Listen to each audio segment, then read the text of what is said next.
दोस्तों ये स्टोरी का 19वां भाग है। अगर आपने इस स्टोरी के पिछले वाले भाग नहीं देखे हैं तो मैंने प्लेलिस्ट में मेंशन कर दिया है, आप जा करके चेकआउट कर सकते हैं। रात के 8 बजे चौहान मेंशन में एक साथ 3 कार एंटर होती हैं और बीच वाली कार से जियान निकल जल्दी से पीछे वाला दरवाजा खोलता है। रुद्र अपने फोन में बिजी रहते ही कार से निकलकर जैसे ही घर के अंदर जाने के लिए बढ़ता है कि एक तेज रफ्तार से आती कार जल्दी से घर के आगे रुकती है और उसमें अभय काफी हड़बड़ाहट के साथ हल्का गुस्सा और फिक्र के मिले-जुले भाव लिए बाहर आता है। उसके चेहरे के ऐसे भाव देख रुद्र की भौं आपस में सिकुड़ जाती हैं। अभय जल्दी से घर के अंदर जाने लगता है तो रुद्र भी तेज कदमों से चल उसके पास आकर उसके कंधे पर हाथ अपने फिक्र भरे लहजे में पूछता है, अभय क्या बात है, तुम इतनी जल्दी में क्यों हो, सब ठीक है? रुद्र को टोकता देख अभय उसकी तरफ देख गुस्से और फिक्र के मिले जुले भाव लिए कहता है, मिस्टर गोयल का फोन आया था। उन्होंने बताया कि तविश ने उनके बेटे सियार्थ को काफी बुरी तरह पीटा, जिसकी वजह से वह हॉस्पिटल में एडमिट है। यह सुन एक पल को रुद्र को भी कुछ हैरानी हुई, क्योंकि तविश जैसा समझदार ऐसा कदम कैसे उठा सकता है। अगर रेहान होता उसकी जगह तो रुद्र को कोई हैरानी नहीं होती। अभय अपनी बात जारी रखते हुए काफी गुस्से में कहता है, आज मैं इस लड़के को छोड़ूंगा नहीं। इसकी वजह से मिस्टर गोयल को एक बार फिर हमारी माँ की परवरिश पर उंगली उठाने का मौका मिल गया। इतना बोल अभय गुस्से में घर के अंदर चला जाता है। रुद्र भी उसके पीछे आता है। ना जाने उसे क्यों मामला कुछ अलग ही लग रहा था। वहीं रेहान के कमरे में जब आन्या भागते हुए आती है और अंदर का हाल देखती है, वह उसके कदम एक पल डगमगा से जाते हैं। वह काफी ज्यादा हैरान परेशान रह जाती है। वह अचानक ही तेज आवाज में चिल्लाती है, खून! रेहान! तविश अंदर बेड पर बैठा था और वहीं उसके बगल में रेहान मेडिकल बॉक्स लिए बैठा उसे कुछ कर ही रहा था। दोनों की हालत कुछ सही नहीं थी। रेहान के वाइट शर्ट में कुछ खून के छींटे के साथ मिट्टी भी लगी हुई थी और चेहरे और बाजू पर कुछ चोटें आई थी। वहीं तविश को रेहान से हल्की ज्यादा चोट आई थी। उसके माथे, हाथों, कंधे और होंठ से खून बह रहा था। उसका हाल भी रेहान जैसा था। उन दोनों को देख साफ पता चल रहा था कि किसी से पीटकर और किसी को पीट कर आ रहे हैं। रेहान और तविश के कानों में जब आन्या की आवाज पड़ती है तो वह दोनों काफी हड़बड़ा जाते हैं। रेहान जल्दी से खुद की चोटों को छुपाने की कोशिश करते हुए खड़ा होकर अपनी नजरें उससे चुराते हुए कहता है, भाभी आप यहाँ कैसे? आन्या उसकी इस हरकत को गुस्से में डांटते हुए उनके पास आकर उसका चेहरा अपने तरफ कर उसकी चोटों को देख कहती है, यह क्या हाल बना रखा है तुमने और तुम दोनों को इतनी चोटें कैसे आई? और तो और तुम लोग डॉक्टर के पास जाने की जगह यहाँ चोरों के जैसे अपने चोटों को छुपा रहे हो। आन्या को गुस्सा करते देख रेहान को कुछ समझ नहीं आ रहा था कि वह अब सिचुएशन कैसे एक्सप्लेन करे। तभी तविश काफी बेपरवाही से कहता है, कुछ नहीं हुआ है भाभी, हम ठीक हैं, बस हल्की सी चोट है, मुझे डॉक्टर की जरूरत नहीं। आन्या उसका ऐसे कहने पर फिक्र से कहती है, क्यों जरूरत नहीं है, देखो कितनी चोट आई है। अगर अभय को पता चला तुम्हारे इस हाल के बारे में तो वह तविश बीच में आन्या की बात काटते हुए नीचे देखता है तो वह गुस्सा करेंगे भाभी कि मैंने एक बार फिर उन्हें मिस्टर गोयल के सामने शर्मिंदा किया। यहाँ सबको अपनी ही इज्जत और शान की परवाह है, मेरे फीलिंग की तो यहाँ किसी को कदर नहीं। मुझे अब किसी की जरूरत नहीं है, ना ही डॉक्टर की, ना ही एक मतलबी बाप की, ना ही भाई की जो मेरे दिल की बात कभी समझ ही नहीं पाते, ना और किसी की। आन्या उसके ऐसे कहने पर एक पल सुन्न ही पड़ गई कि आखिर ऐसा क्या हो गया जो तविश के दिल पर दर्द इस कदर हावी हुए जा रहा है। जो इशारों में रेहान को देखती है तो रेहान बस अपना सिर झुका लेता है। रेहान शायद तविश की इस वक्त की फीलिंग अच्छे से समझ सकता था। वह जैसे उसका दर्द उसके दर्द के बराबर महसूस कर सकता था। आन्या एक नज़र दोनों को देख आगे बढ़ तविश के सामने बैठ जाती है और काफी प्यार से उसका झुका हुआ सिर उठाकर एक ममता भरे स्पर्श के लिए काफी नरम भाव से कहती है, ऐसे क्यों कह रहे हो, क्या बात है, मुझे नहीं बताओगे? आन्या के पूछने पर तविश जैसे खामोश सा हो गया। उससे समझ नहीं आता आखिर वह क्या कहे। आन्या से खामोश देख मेडिकल बॉक्स से कार्टन में दवा लगाते हुए एक बार फिर प्यार से कहती है, तविश। आन्या के मुंह से अपने नाम पुकारे जाने पर तविश एक नज़र आन्या को देख वापस से अपनी नजरें झुका लेता है। उसके आंखों में आन्या के ममता भरे स्पर्श से कुछ बूंदें झलक आई थी। उसे इस कदर शांत देख अब आन्या को अब काफी फिक्र होने लगी। वह अपनी नज़र साइड में खड़े रेहान पर ले जाती हुए कहती है, रेहान तुम तो बता दो क्या हुआ है, तुम दोनों को चोट कैसे लगी और तविश ऐसी बातें क्यों कर रहा है। बोलो रेहान। आन्या के बार बार पूछने पर रेहान अपनी चुप्पी तोड़ते हुए आन्या के पांव के पास बैठते हुए कहता है, भाभी मेरी और तविश की लड़ाई हो गई। तविश के सौतेले ब्रदर सियात के साथ। आन्या शौक होकर दोनों को देख कहती है, पर क्यों। आन्या के यह पूछने पर रेहान गुस्से में तविश को देख कहता है, सब इसकी लैला की वजह। मैंने कहा था इसे कि वह लड़की सही नहीं है इसके लिए, पर यह तो मेरी बात सुन ही नहीं रहा है और सर फिरे आशिक की तरह उसके पीछे पागल हुए फिर रहा था, तो मुंह के बल गिरना ही था। रेहान की बात सुन आन्या तविश को देखती है जो चुपचाप वहीं बैठा हुआ था। आन्या उसके और रेहान की चोट को साफ कर दवा लगाते हुए असमंजस में कहती है, पहेलियां मत बुझाओ रेहान, साफ साफ बताओ आखिर बात क्या है, ऐसा क्या हो गया कि तुम दोनों को ऐसे लड़ाई करनी पड़ी। आन्या की बात सुन रेहान कहता है, भाभी आज जब हम कॉलेज गए थे तो तविश ने अपनी लैला को सियात के साथ आते हुए जब देखा, उसने कहा था कि वह आज कॉलेज नहीं आएगी। जब तविश ने उसे इस बात का एक्सप्लेनेशन मांगा तो उस लैला ने काफी घमंड से इतराते हुए तविश की बेइज्जती करते हुए कहा कि वह उसे डेट करने की औकात नहीं, क्योंकि सियात ने उसे यह बता दिया था कि यह गोयल परिवार का नाजायज बेटा है, और साथ ही आंटी के बारे में कुछ भली बुरी बातें कही, जिसे सुन तविश को बर्दाश्त नहीं हुआ और वह सियात से कन्फर्म करने गया तो धोखे से सियात ने तविश को अपने दोस्तों के साथ मिलकर पीटना शुरू कर दिया। मैं भी तविश के गुस्से को देख उसके पीछे पहुंचा तो यह सब देख मुझे भी सियात और उसके दोस्त पर गुस्सा आ गया और मेरी भी उनके साथ झड़प हो गई। फिर हल्का मुस्कुराकर कहता है, लेकिन अंत में जीत हमारी ही हुई भाभी, हम दोनों के पंच उनके आगे बेस्ट थे। उसकी बात सुन आन्या उसके सिर पर हल्की चपत लगाते हुए कहती है, अच्छा बड़े आए बेस्ट वाले, यह नहीं सोचा इस झड़प में तुम दोनों को ज्यादा चोट लग सकती है या कुछ हो सकता था, क्या जरूरत थी तुम दोनों को भिड़ने की।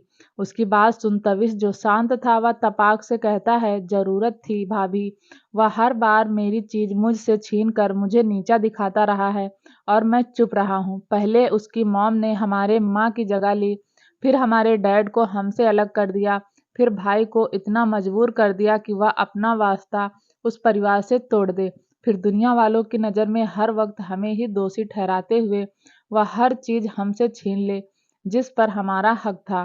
फिर अब मेरा प्यार तो और ना जाने कितनी बार मेरी माँ के दामन पर उसने मिस्टर गोयल ने और उनकी पत्नी ने कीचड़ लगाया है। आखिर मेरी इस दुनिया में ना रहने वाली माँ की क्या गलती है। सब में क्यों बार बार सब इस कदर उन्हें बेइज्जत करते रहते हैं। हम तो अब उनसे मतलब तक नहीं रखना चाहते, तो फिर क्यों सब हमारे जख्मों को कुरेदते हैं। क्यों। यह बोलते हुए तविश की आंखों ने गुस्से से फैसला तय कर लिया। उसे पता ही नहीं चला, आन्या को तो कुछ समझ नहीं आ रहा था। आखिर क्यों इस परिवार में रिश्तों में दर्द ही लिखा है।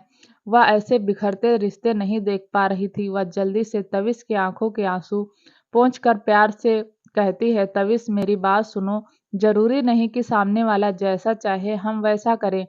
वह तुम्हें अपनी बातों से चोट पहुंचा रहे हैं तो हम उन्हें इस बात में कामयाब होने की इजाजत दें। वह लोग सब तुम्हें ऐसे मजबूर बनाकर आगे बढ़ता देख अपने जलन में रोकने की कोशिश जरूर करेंगे, लेकिन इसका मतलब यह नहीं कि हम उन सब की बातों को दिल पर लेकर बैठ जाएं। अगर उनके कहने से कुछ बिगड़ रहा है तो तुम ऐसा कुछ करो कि उन्हें वह बिगाड़ने का मौका ना मिले, और ऐसे लड़ झगड़ कर कुछ हासिल नहीं होने वाला। और रही बात उस लैला, यह बोल आन्या मुंह बनाते हुए काफी क्यूटली कहती है, वह तो मुझे भी अपनी देवरानी के रूप में पसंद नहीं थी। अच्छा हुआ उस चुड़ैल से तुम्हारा पीछा छूट गया। उसकी बात सुन रेहान खुश होते हुए कहता है ना भाभी, मैं तो शुरू से कह रहा था वह एक नंबर की चुड़ैल है। कैसे मेरे भोले भाले दोस्त को अपनी अदाओं के जाल में फंसा लिया। फिर रेहान लैला की एक्टिंग करते हुए अदाओं के साथ अपने एक साइड के होंठ को हल्का बाइट करते हुए, अपने आंखों को मटकाते हुए, काफी सुरीली आवाज निकालने की कोशिश करते हुए कहता है, तविश बेबी, माय बेबी। उसकी यह नौटंकी देख तविश कुछ न कहते हुए एक पल को मुस्कुरा देता है और आन्या भी हंस देती है। रेहान फिर उल्टी करने की एक्टिंग करते हुए कहता है, क्योंकि इतना बेबी बेबी सुनकर तो मुझे मेरा दोस्त परेशान नजर आने लगा था, वह भी निप्पल वाली दूध की बोतल के साथ। तविश यह सब जानते हुए भी रेहान के हाथों पर जानबूझकर वहां मारता है जहां उसे चोट लगी हुई थी। रेहान की आह निकल जाती है। वह गुस्से से तविश को घूरता हुआ कहता है, तू मुझे मार रहा है, जबकि एक मैं ही था तेरे साथ। अब देख, कल मैं तुझे वहीं नमूनों के पास छोड़ आऊंगा। फिर करते हुए साथ में my baby, oh baby baby, यह बोलते हुए रेहान गुस्से में कपड़े लेकर वॉशरूम में घुस जाता है और आन्या और रेहान उसकी नौटंकी पर हंस देते हैं। तभी रेहान आन्या को देख अचानक उसकी गोद में सिर रख हल्का इमोशनल हुए कहता है, थैंक यू भाभी, मुझे इतने प्यार से समझाने के लिए। पता है, आज फिर काफी वक्त के बाद मुझे किसी ने माँ के जैसे संभाला, मुझे हौसला दिया। जानता हूँ भाई मुझसे बहुत प्यार करते हैं, इसलिए वह मुझे उन सबसे दूर रहने को बार बार कहते हैं, मेरी फिक्र करते हैं, लेकिन हर बार उनका वह प्यार मिस्टर गोयल के लिए गुस्से पर हावी हो जाता है। आन्या उसकी बात सुन मुस्कुराते हुए उसके सिर पर हाथ फेरते हुए कह उसे एक टाइट हक कर लेता है, जिससे एक पल में उसका गुस्सा शांत हो जाए। तभी वॉशरूम से आवाज आती है, यह मेरा फार्मूला है अपने बेदिल भाई को पटाने का। तू जा अपने लैला के जैसे ओह बेबी कर। अभय भाई के सामने यही तुझ पर सूट करता है। रेहान की यह बातूनी बातें सुन तविश का तो मुंह बन जाता है और आन्या की हंसी छूट जाती है। वह हंसते हुए तविश को फ्रेश होने को बोल वहां से चली जाती है और तविश इस गुस्से में अचानक ही बाथरूम में घुस रेहान जो अभी वॉशरूम के सामने खड़ा था उसके मुंह में पानी डाल देता है। वहीं खिड़की के पास खड़ा अभय अंदर हुई सारी बात सुन, सारे जज्बात देख बिना कुछ कहे वहां से बाहर चला जाता है। रुद्र ने भी सब देख लिया और सुन लिया था। वह भी कुछ सोचते हुए अभय के पीछे चला जाता है। अभय गार्डन में बिल्कुल शांत खड़े एकटक बादलों में छुपे चांद को देख रहा था। अभय कमरे के अंदर हुई सारी बातें सुन चुपचाप वहां से निकल जाता है। रुद्र भी अभय के साथ ही था, इसलिए अभय के दिल का हाल उससे छुपा नहीं था। वह भी जानता था कि इस वक्त उसके सबसे समझदार दोस्त के लिए दिमाग में क्या चल रहा है, कितनी हलचल होगी। कभी वह खुद को दोषी ठहरा रहा होगा, तो कभी हालात को, तो कभी अपनी किस्मत को, जहां उसके लिए सिर्फ लड़ना लिखा था। कहीं ना कहीं रुद्र भी कभी इस ही फीलिंग्स से गुजरता था, इसलिए वह भी बिना कुछ कहे उसके पास चला जाता है। अभय गार्डन में बिल्कुल शांत खड़ा एकटक बादलों में छुपे चांद को देख रहा था। रुद्र भी ठीक उसके बगल में खड़े उसके ही तरह ऊपर देखते हुए अपने पॉकेट में एक हाथ रखे हुए अंदाज में कहता है, वक्त, हालात और अपनों से लड़ते लड़ते सब ने पत्थर सा समझ लिया है। उसकी बात सुनकर अभय भी बस बादलों में छुपे चांद को तलाशते हुए कहता है, और सब यह भी भूल गए हैं कि हर पत्थर बनी चीज कठोर नहीं होती। खुद को और अपने परिवार को बचाने के लिए बस पत्थर का आकार रखा होता है। उसकी बात सुन रुद्र भी खामोश हो जाता है। दोनों दोस्त काफी वक्त तक यूं ही खामोश रहते हैं। उनकी बातों से ज्यादा उनकी खामोशी उन्हें एक दूसरे के साथ का हौसला देती थी। कुछ पल में अभय काफी हद तक नॉर्मल हो चुका था। वह अपने बगल में खड़े रुद्र को देख कुछ सोचते हुए कहता है, वैसे पता है आज मुझे तुमसे बहुत जलन महसूस हो रही है। यह सुन रुद्र अपनी भौं सिकोड़ते हुए उसे देख बेपरवाही से कहता है, जलन? वह भी तुझे? यह डिपार्टमेंट में तो सॉरी का था। उसकी बात सुन अभय हल्का मुस्कुराते हुए कहता है, हाँ यह तो है, लेकिन आज मुझे भी इस डिपार्टमेंट में एडमिशन लेने का मन कर रहा है, क्योंकि आज तेरे पास वह हीरा है जिसे देख सॉरी क्या, कोई भी जल जाए। हीरा सुन रुद्र उसे सवालिया निगाहों से देख कहता है, हीरा? अभय मुस्कुरा कर उसके कंधे पर हाथ रख एक आंखों में खुशी लिए कहता है, हाँ यार हीरा, भाभी तेरे पास वह नायाब हीरे की तरह है जिसकी चमक हम सबकी जिंदगी में खुशियों की रोशनी भर देती है। फिर हल्का सा मुंह बनाकर आगे कहता है, और एक तू है जिसे उसकी कदर ही नहीं। कहीं ऐसा ना हो कि तू जब तक कदर करना सीखे, कोई उससे पहले तेरे नायाब हीरे को चुरा कर ले जाए। अभय की बातें तो गोल गोल थी, लेकिन वह सारे शब्द सीधे रुद्र के दिल में हलचल पैदा करने के लिए काफी था। वह अपनी ही सोच में गुम हो जाता है। उसके चेहरे पर एक अलग ही बेचैनी की रेखा दिख रही चुकी थी, जिससे अभय मन ही मन मुस्कुराते हुए कहता है, यही तो चाहता था मैं, तेरे अंदर वह डर आ जाए जिससे तू अब तक बेखबर सा बैठा है, जिसको खोने का डर, वह भी उसे जिसके बिना अब तू अपनी लाइफ में इमेजिन नहीं कर सकता। महसूस कर वह एहसास को तेरे अंदर भाभी के लिए, क्योंकि यही एहसास की बेचैनी तुझे वह एहसास कराएगी जो तूने कभी सोचा भी नहीं हो। अभय रुद्र को ऐसे सोच और बेचैनी के बीच जूझता छोड़ वहां से निकल जाता है। रुद्र ना जाने कितने ही पल ऐसे ही अपने अंदर उठ रहे जज्बातों से लड़ने में बिता दिए। वहीं आन्या ने सबको खाना खिलाया और रेहान और तविश के लिए खुद खाना लिए उनके कमरे में गई। रेहान तो खाना देख किसी की परवाह किए खाने पर टूट पड़ा, लेकिन तविश ने खाने से मना कर दिया। यह देख आन्या ने खुद आगे उसे प्यार से अपने हाथों से खिलाया। यह देख रेहान का मुंह ही बन गया। वह छोटे बच्चे की तरह तविश से इस बात के लिए भी झगड़ रहा था और अन्य उनकी ऐसी नोक-झोंक देख मुस्कुरा रही थी। वह जानती थी यह सब रेहान इसलिए कर रहा था ताकि वह अपने दर्द को याद ही ना कर पाए। और रुद्र अब तक बाहर गार्डन में ही था। तभी उसे अमन का फोन आता है जो क्लाइंट के बारे में उसे बता रहा था। उस क्लाइंट के फाइल उसकी स्टडी रूम में होने के कारण रुद्र उसे 10 मिनट में बताने का बोल फोन रख देता है और घर के अंदर जाने लगता है। रुद्र का ध्यान इस वक्त अपने फोन में था। तभी हाल से गुजरते वक्त रुद्र का ध्यान चूड़ियों की खनक की आवाज पर पड़ती है, जिससे वो खुद ब खुद किचन से आती आन्या पर चली जाती है। आन्या के हाथों में एक ट्रे था जिसे लिए वह कहीं जा रही थी। उसने अपने बाल इस वक्त एक जूड़े में बांध रखे थे, पर कुछ लट आगे पीछे निकल उसके कभी कंधे पर झूल रही तो कभी उसके गालों को सहला रही थी। रुद्र उसमें खोता हुआ सब कुछ भूल उसके तरफ चल पड़ा। आन्या दादाजी के कमरे में आती है और डांटते हुए कहती है, यह क्या दादाजी, या कोई समय है पेपर चेक करने का? रात को नॉर्मल लोग सोया करते हैं, पर यहाँ के लोगों को सिर्फ काम ही दिखता है। क्या दिन क्या रात। आन्या का इशारा साफ तौर पर रुद्र पर ही था, जिसे दिग्विजय जी बखूबी समझ रहे थे। आन्या बोलते हुए ट्रे टेबल पर रख उसने दूध का गिलास लिए दिग्विजय जी के हाथ में देती है और साथ ही उनके पेपर्स को लेकर साइड में रख देती है। दिग्विजय जी उसकी यह मीठी डांट सुन हंसते हुए कहते हैं, हम तो बस यूं ही खोल लिए। अब इस उम्र में जल्दी नींद नहीं आती और जब तक आप हमें हक से डांट कर सोने का ना बोलें तब तक और नहीं आती। आन्या हल्का गुस्सा करते हुए पूछती है, अच्छा इसका मतलब है कि आपने अपनी रात वाली दवाई भी नहीं ली होगी।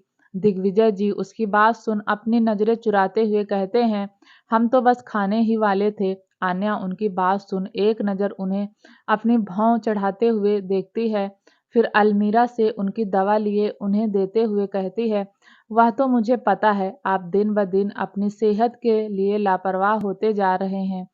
तो दिग्विजय जी कहते हैं, हम क्या बोलें, आपने बेटा हमारी आदत बिगाड़ दी है। आन्या एक नज़र दिग्विजय जी को घूर हल्का मुस्कुरा देती है, फिर उन्हें लेटाते हुए कहती है, चलिए दादाजी रात बहुत हो गई है, सो जाएं आप, अब कल सुबह माँ की पूजा में भी जाना है। उसकी बात सुन दिग्विजय जी मुस्कुराते हुए हाँ में सिर हिलाते हैं और बेड पर लेट जाते हैं। आन्या उनका कंबल ठीक कर कमरे की लाइट ऑफ करते हुए और ट्रे लिए वापस कमरे से बाहर आ जाती है। वह रुद्र जो खिड़की के पास खड़ा हुआ था, आन्या की वह झूठी डांट दादाजी पर पड़ते देख मुस्कुरा रहा था। उसे आन्या का खुद के परिवार का इतना ख्याल रखना बिना किसी स्वार्थ के काफी अच्छा लग रहा था। वह इस वक्त काफी प्यार से आन्या को चोरी चोरी चुपके निहार रहा था। वह जहाँ जाती रुद्र भी उसके पीछे जैसे खिंचा चला जाता। उसकी वह खनक रुद्र को एक सुंदर राग जैसे लग रही थी। उसी से आती खुशबू उसके रोम रोम को एक अलग ही फीलिंग दे रही थी। आन्या इस बात से बेखबर ऊपर जाती है और रेहान और तविश को अच्छे से ब्लैंकेट उड़ा आती है और अपने ट्रे में रखा आइस लेकर तविश के कंधे पर रखा एक तकिया लगा देती है और कमरे से जाते हुए लाइट ऑफ कर देती है। रुद्र ने भी पीछे से चोरी चुपके उसकी हर छोटी छोटी जरूरत वह देख रहा था। उसके मन में इस वक्त दादाजी के कहे एक वक्त की बात याद आ रही थी। रुद्र घर बिना किसी औरत के बिल्कुल एक वीरान हवेली जैसा हो जाता है, जहाँ लोग तो रहते हैं पर रौनक नहीं। उनकी कही बात आज रुद्र को एक हकीकत से रूबरू करा रही थी। उसने कभी नहीं सोचा था कि वह आज जैसे इस बात पर भरोसा करने लगेगा। दादाजी ने आन्या से शादी के वक्त रुद्र को समझाते हुए कहा था, अगर आपका साथी आपको बिना किसी शिकायत के सच्चे दिल से अपनाए और निस्वार्थ रूप से आपका साथ दे, आपसे जुड़ी हुई हर चीज को वही प्यार और सम्मान दे जिसका हक हो, और बदले में शिकायत न रखे, तो समझ जाना यही आपका सच्चा जीवन साथी है, जिसके लिए आप खुद बदल जाओ और आपको पता भी ना चले। यह सारे शब्द आज रुद्र के हर रूप में सच्चे होते नजर आ रहे थे। वह आन्या को देख बस खो सा गया। वह अपने खोए हुए अंदाज में अपने कदम जैसे ही आन्या के पास जाने को बढ़ाता है, उसके पॉकेट में उसका फोन वाइब्रेट होने लगता है, जिससे वह सोच में आते हुए कुछ नाराजगी से अपना फोन निकाल उसमें आ रहे कॉल को एक नज़र घूरते हुए वहां से चला जाता है। आन्या सब काम निपटा कर जैसे ही अपने कमरे में जाने को हुई कि उसे आकाश जी के कमरे से कुछ गिरने की आवाज आती है, जिसे सुन आन्या झट से उनके कमरे की तरफ बढ़ जाती है। वहीं रुद्र स्टडी रूम में अपने फाइलों में जो कब से उलझा हुआ था, वह अपना काम फाइनली खत्म कर जैसे ही अपना सिर उठाता है, तो उसकी नज़र वक्त पर चली जाती है, जिसे देख उसे कोई हैरानी नहीं हुई थी। इस वक्त रात के 3 बज रहे थे। रात अपनी घड़ी काट सुबह के तरफ अपने कदम बढ़ा रही थी। यह सब देख रुद्र थके हुए अंदाज में चलकर अपने कमरे में आता है और बिना कोई आवाज के आन्या के दूसरी ओर लेट जाता है। वह लेटता तो है, पर उसके दिमाग में चल रही बातें उसे सोने की इजाजत नहीं दे रही थी। उसके दिमाग में अब भी अभय की कही बातें गूंज रही थी, कहीं ऐसा ना हो कि तू जब तक कदर करना सीखे, कोई उससे पहले तेरे नायाब हीरे को कोई चुरा कर ले जाए तेरे से, जिसे सोच सोच कर वह काफी बेचैन सा हो गया था। रुद्र अपने बेचैन दिल को शांत करने के लिए इधर उधर करवट लिए शांत रहने की कोशिश करता है। वह आन्या की तरफ मुड़ा ही था कि आन्या अभी उसी समय उसके तरफ मुड़ उसके हाथ पर अपना हाथ रख देती है, जिसे देख रुद्र की नजरें अपने हाथ के ऊपर रखे आन्या के हाथों से होते हुए उसके मासूम चेहरे पर चली जाती हैं, जिसे एक नज़र देखने से रुद्र का बेचैन दिल शांत हो गया। उसके हाथों के स्पर्श भर से रुद्र को सुकून का एहसास होता है और साथ ही एक भरोसे का भी। वह भी आगे बढ़ आन्या का हाथ कसकर थाम लेता है, थोड़ा उसकी तरफ खिसक कर उसके करीब बढ़ता है और काफी प्यार से आन्या को देखते देखते सो जाता है। जैसे ही रुद्र की आंखें नींद में डूब जाती हैं, वैसे ही आन्या की आंखें खुल जाती हैं। सबसे पहले नजर उसकी अपने सामने रुद्र का वह शांत चेहरा दिखता है, फिर अपने हाथों में उसका कसकर थमा हाथ। एक पल को आन्या को लगता है कि वह कोई सपना देख रही है, जिसे वह हर पल जीना चाहती है, लेकिन अगले ही पल रुद्र की गहरी सांसों की खुशबू उसे खुद के करीब फील होती है। उसे एहसास होता है यह सपना नहीं हकीकत है, पर कब तक के लिए, यह सवाल एक बार फिर इस हसीन सपने जैसे पल को जीने से। सुबह का वक्त रुद्र काफी चैन से सो रहा था। उसके चेहरे पर आज नींद में भी काफी दिलकश मुस्कान छाई हुई थी।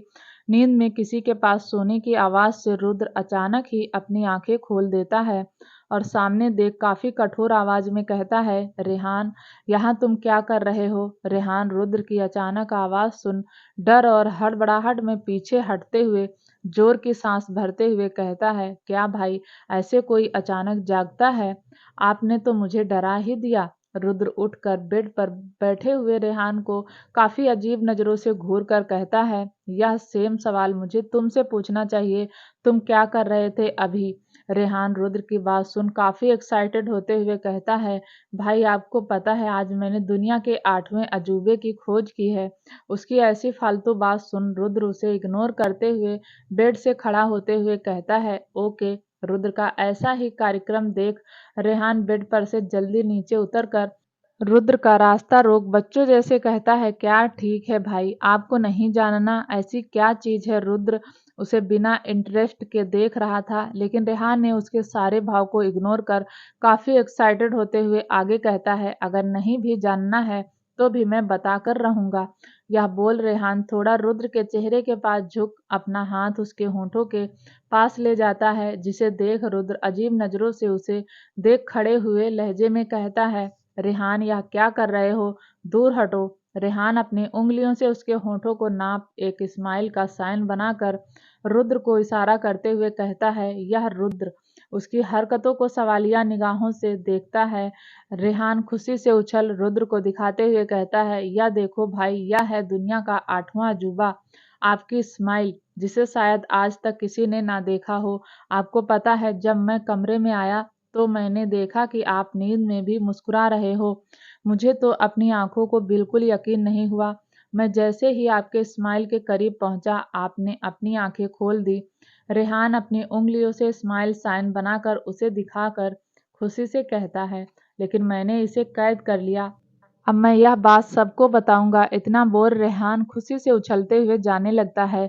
रुद्र उसकी वे बिना सर पैर की बातें सुन अपना सिर झटक जैसे ही आगे बढ़ने को होता है, रेहान वापस से उसके सामने आ धमकता है, जिसे देख रुद्र चिढ़ते हुए उस पर फूटने ही वाला होता है कि रेहान जल्दी जल्दी में बोलना शुरू करता है, भाई मुझे पता है आप अभी मुझ पर बरसने वाले हो, लेकिन उससे पहले यह बता देना चाहता हूँ कि मैं आपको यह बताना भूल गया कि मैं यहाँ क्यों आया था। फिर सोफे पर रखे कुर्ते की ओर इशारा करते हुए कहता है, भाई या भाभी आपके लिए आज के पूजा वाले कपड़े निकाल कर गई हैं। आप तैयार होकर जल्दी से मंदिर पहुंच जाना। दीनू बाबा और उनके बेटे मंदिर जा चुके हैं। मैं और तविश भी अभी निकल रहे हैं। और रही बात भाभी की, वह तो सुबह सुबह ही चली गई और जाते हुए आपको यह संदेश देने को बोल कर गई कि आपको मैं उठा दूं, क्योंकि आप कल रात देर से सोए थे, इसलिए भाभी आपको डिस्टर्ब नहीं करना चाहती थी। ओके बाय, अब मैं भी चलता हूँ। इतना बोल रेहान लंबी लंबी सांस लेने लगता है। बेचारा रुद्र के गुस्से से बचने के लिए सारी बात एक सांस में जो कह चुका था। रेहान अपनी बात खत्म कर जैसे ही भागते हुए कमरे से बाहर जाने को हुआ कि उसके कानों में रुद्र की आवाज पड़ती है, रेहान। रेहान के कदम रुक जाते हैं। रेहान अपनी आंखें मींचते हुए खुद से कहता है, फंस गया मैं, बचा लेना भगवान। रेहान जैसे ही खुद के लिए सेफ्टी मांग मुड़ता है कि उसे बिल्कुल अपने सामने रुद्र दिखाई देता है, जिसे देख रेहान का दिल मुश्किल से मुस्कुराते हुए कहता है, हाँ भाई। रुद्र एक नज़र बिना रुके रेहान को घूरता है, फिर आगे बढ़ उसे अपने गले से लगा लेता है।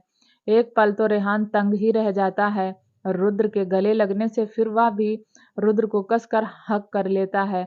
एक पल बाद रुद्र रेहान से अलग होकर उसके गाल पर हल्का थपथपाते हुए कहता है, हैप्पी बर्थडे रेहान। यह सुन रेहान की आंखों में नमी छा जाती है। आज उसका जन्मदिन है, यह बात तो वह एक पल के लिए भूल ही गया था। रेहान जन्मदिन नहीं मनाता, क्योंकि इस दिन से उसकी सिर्फ दर्द की ही यादें हैं। सिवाय परिवार वालों से वह किसी का विश भी एक्सेप्ट नहीं करता था। अगर कोई फ्रेंड उससे गलती से विश कर दे तो हर पल दूसरों को खुशी देने वाले रेहान का एक अलग ही रूप लोगों को देखने को मिलता था। रेहान रुद्र के विश करने में एक दर्द भरी मुस्कान बिखेरने की कोशिश करते हुए कहता है, थैंक यू भाई। उसका वह दर्द देख रुद्र को बिल्कुल नहीं अच्छा लगता। वह प्यार से उसके सिर के बाल बिगाड़ कहता है, तुम चलो मंदिर, मैं आता हूँ। फिर एक कदम चल रुक कर वापस रेहान को देख उसके तरफ कुछ फेंकते हुए कहता है, और शायद जल्दी पहुँचने के लिए तुम्हें इसकी जरूरत पड़े। इतना बोल वह वॉशरूम में चला जाता है। अपने हाथ में रुद्र की दी हुई चीज को देख मुस्कुरा देता है, फिर जल्दी से नीचे जाता है। तविश जो कब से उसका वेट कर रहा था, वह गुस्से में कहता है, क्या यार, कहाँ रह गया था, हम लेट हो गए हैं, चल अब जल्दी। इतना बोल तविश जैसे ही कार की तरफ बढ़ने लगता है तो रेहान उसे रोकते हुए कहता है, चलेंगे घोंचू, लेकिन इसमें नहीं। फिर अपने हाथ में रुद्र की दी हुई चाबी के बटन दबाता है तो दूसरे साइड खड़ी एक brand new blue sports car खड़ी थी, जिसको तविश देख हैरानी से कहता है, ओ एम जी, यह तो वही कार है जिसे हमने 2 दिन पहले इमेजिन में देखा है। यह अभी अभी एक हफ्ते पहले सिर्फ न्यूयॉर्क में ही लॉन्च हुई है, और तूने कहा था कि तू रुद्र भाई से इस कार के बारे में बोलेगा। तूने बात भी कर ली इतना जल्दी? Wow super. तविश उस कार को देख काफी एक्साइटेड हो गया था। रेहान उसकी बात सुन मुस्कुराते हुए मन में कहता है, मैंने ख्वाहिश जाहिर की तो नहीं, पर फिर भी भाई मेरे कुछ कहने से पहले ही वह पूरा कर देते हैं। लव यू भाई। इतना सोच रेहान खुश होते हुए टसन में कार में बैठ तेज रफ्तार से वहां से निकल जाता है। और सारा चौहान परिवार मंदिर पहुंच चुका था। यह देवी माँ का पुराना और काफी खूबसूरत मंदिर था। कौशल्या जी की बरसी की पूजा हर साल यहीं होती थी, पर 12 महीनों के लिए तो गरीबों में दान या सारी रस्में विधि पहले तो या सारी तैयारी हर साल आकाश जी खुद करवा लेते थे अपनी निगरानी में, क्योंकि उन्हें किसी पर भरोसा नहीं हुआ करता था। पर इस बार उन्होंने अपनी सारी जिम्मेदारियां आन्या को खुशी खुशी सौंप निश्चित रूप से खुश थे। इस पूजा में कुछ करीबी लोग भी आया करते थे, जैसे रुद्र के दोस्त, दिग्विजय जी के दोस्त, कुछ खास करीबी लोग थे। रुद्र भी जल्दी ही मंदिर पहुंच गया। जियान के साथ आते ही सबसे पहले देवी माँ की मूरत और अपनी माँ की तस्वीर के आगे सिर झुकाया। फिर दादाजी के पैर छुए। अभय और सौर भी आ चुके थे और सब रुद्र के गले में मिलने और उससे बातों में लगे थे। पूजा के मुहूर्त का इंतजार कर रहे थे। रुद्र अपनी पैनी नजरों से अपने आसपास देख रहा था। उसने सबको देख लिया था, लेकिन अब तक उसे आन्या कहीं दिखाई नहीं दी थी। वह काफी देर से उसे ही तलाश कर रहा था, पर वह एक बार भी उसे नहीं दिखी। रुद्र बेचारा किसी से पूछ भी नहीं पा रहा था इस बारे में। अभय उसकी मनोदशा जान मन ही मन मुस्कुराते हुए अपने आसपास देख खोजने वाले अंदाज में कहता है, यार रुद्र भाभी कहीं दिखाई नहीं दे रही, तुमने देखा है क्या? रुद्र उसके ऐसे पूछने पर अभय को एक नजर घूर कर कठोर लहजे में कहता है, नहीं मुझे जरूरत नहीं। तभी सौरी तपाक से कहता है, पर मैंने देखा है बेचारी सुबह से पूजा और भोग के कामों में इधर उधर फिर रही हैं। मैंने कहा भी इतनी सारी नौकर हैं, आप उन्हें करने दो, लेकिन नहीं, वह कहती हैं यह सब खुद कर उन्हें खुशी मिलती है और खुद को कौशल्या माँ के करीब महसूस करती हैं। सौरी की बात रुद्र काफी ध्यान से सुन रहा था। उसे आन्या का यह लगन देख अंदर ही अंदर काफी अच्छा लग रहा था। वह और बेचैन नजरों से उसे तलाश करता है कि अभय कहता है, लेकिन अभी कहाँ है? कब से नहीं देखा भाभी को। वह इतना ही कहता है कि पीछे उन्हें एक आवाज आती है, कौन कहाँ है, किसकी बातें हो रही हैं बॉयज? उस आवाज को सुन शौर्य और अभय तो पलट कर देखते हैं, पर रुद्र उसे तो जैसे कोई फर्क ही नहीं पड़ता। वह उस आवाज को पहचानता था। सामने समायरा खड़ी थी। आज उसने काफी डिसेंट दिखने के लिए एक sleeveless white and cream colour का सूट पहना था, पर मेकअप में खुद कोई कमी नहीं छोड़ी थी। हाथों में व्हाइट ट्यूलिप फ्लावर बुके लिए वह हल्का मुस्कुराते हुए खुद के अदाओं के जाल बिछाते हुए उनके सामने खड़ी होकर मुस्कुराते हुए कहती है, किसी की बातें हो रही हैं यहाँ? सौर्य उसे देख कुछ फ्लर्ट अंदाज में अपने बालों में हाथ फिराते हुए कहता है, जी आपको देख लिया तो अब बस आपकी ही तो बातें होंगी हमारे दरमिया। उसकी बात सुन समायरा खुश होते हुए शर्माने वाले अंदाज में उसके कंधे पर मारते हुए कहती है, क्या सौर्य तुम भी कभी नहीं सुधरोगे? तुम और तुम्हारी बातें। इतना बोल रुद्र को बुके देते हुए कहती है, रुद्र कैसे हो? यह फ्लावर्स मैं आंटी के लिए लाई हूँ, उन्हें ट्यूलिप बहुत ज्यादा पसंद थे। रुद्र समायरा की बात सुन उन फूलों को लेकर एक नजर उन्हें देखता है। यह फूल उसके माँ के पसंदीदा फूलों में से एक था। उसकी आंखों के सामने वह यादों का मेला आ जाता है, जब वह और उसकी माँ ऐसे ही ट्यूलिप फ्लावर के गार्डन के बीच खेला करते थे। बचपन के वह सुकून के माँ के आंचल में बिताए पल रुद्र को अलग ही दुनिया में ले जाते हैं। कुछ उन यादों को याद कर रुद्र कुछ इमोशनल हो गया, लेकिन जल्दी खुद ब खुद काबू कर काफी शांत लहजे में उसे देख कहता है, thanks for flowers Samaira. Rudra के मुंह से यह सुन अंदर ही अंदर काफी खुश हो जाती है। आखिर उसका प्लान कामयाब जो हो गया था। रुद्र का अटेंशन तो उसे इसी बहाने मिल गया था। वह अपनी अदाओं के चलते हुए कहती है, इट्स माय प्लेजर रुद्र। वैसे भी हम दोस्त हैं ना, तो यह तो काफी नॉर्मल सी बात है। रुद्र समायरा की बात सुन कुछ कहने के लिए जैसे ही समायरा को देख उसकी नजर थम सी गई। उसका दिल अपने आप नॉर्मल ताल से कुछ ज्यादा ही चलने लगा और उसकी खामोश आंखों में एक साथ काफी जज्बात भरने से लगे। समारा जो रुद्र को ही देख रही थी, उसे उसकी आंखों में एक अलग सी चमक देख फूले नहीं समा रही थी। उसे लग रहा था कि यह आज उसकी खूबसूरती में खो गया और रुद्र उसे देखकर ही प्यार भरी नजरों से देख रहा था। पर उसकी यह खुशी 2 पल में ही टूट सी गई, क्योंकि उसकी निगाहों का रुख खुद की जगह उसके पीछे पड़ती नजर आ रही थी। यह देख समायरा असमंजस में पीछे मुड़ जब रुद्र के निगाहों को फॉलो करते हुए जब देखती है तो उसके तन बदन में जैसे आग सी लग जाती है। रुद्र की निगाहें जिसे निहार रही थी वह और कोई नहीं, आन्या थी।